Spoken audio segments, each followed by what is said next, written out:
1 Corinthians 7. Now concerning the things whereof ye wrote to me, it is good for a man not to touch a woman. Nevertheless, to avoid fornication, let every man have his own wife, let every woman have her own husband. Let the husband render to the wife due benevolence, and likewise also the wife to the husband.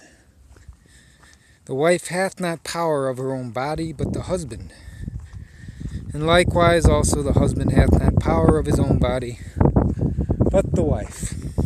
Defraud not one another, except it be with consent for a time, that ye may give yourselves to fasting and prayer, and come together again, that Satan tempt you not for your incontinency.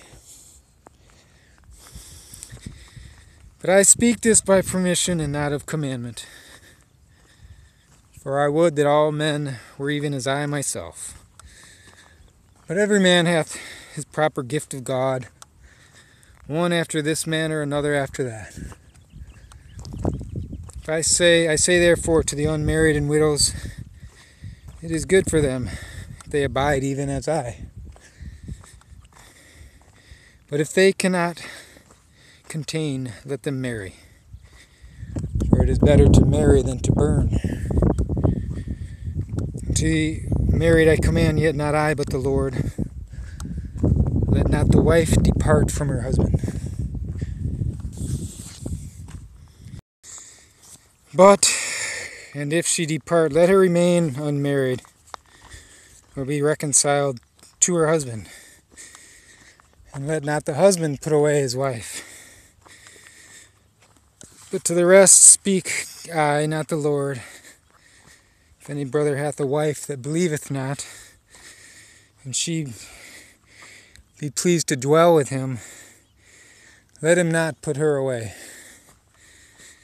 And the woman who hath a husband that believes not, and if he be pleased to dwell with her, let her not leave him.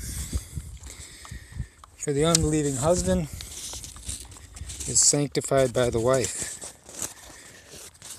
and the unbelieving wife is sanctified by the husband. Else were your children unclean,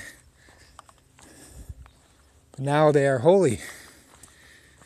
But if the unbelieving depart, let him depart. Brother or a sister is not under bondage in such cases, but God hath called us to peace. For what knowest thou, O wife, whether thou shalt save thy husband? Or how knowest thou, O man, whether thou shalt save thy wife?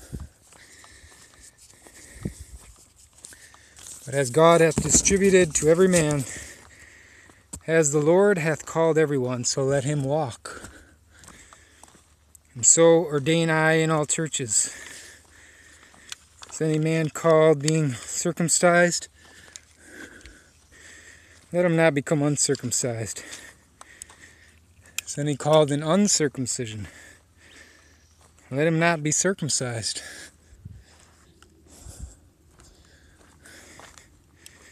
Circumcision is nothing, and uncircumcision is nothing. The keeping of the commandments of God. Let every man abideth in the same calling wherein he was called. Art thou called being a servant? Care not for it, but if thou mayest be made free, use it rather. For he that is called in the Lord, being a servant, is the Lord's freeman. Likewise, also he that is called being free is Christ's servant. Ye are bought with a price. Be not ye the servants of men. Brethren, let every man wherein he is called, therein abide with God. Now concerning virgins I have no commandment of the Lord, yet I give my judgment, as one that hath obtained mercy of the Lord to be faithful. Suppose, therefore, that this is good for the present distress. I say that it is good for a man so to be. Art thou bound unto a wife? Seek not to be loosed. Art thou loosed from a wife? Seek not a wife. But if thou marry, thou hast not sinned. If a virgin marry, she hath not sinned. Nevertheless, such shall have trouble in the flesh. But I spare you.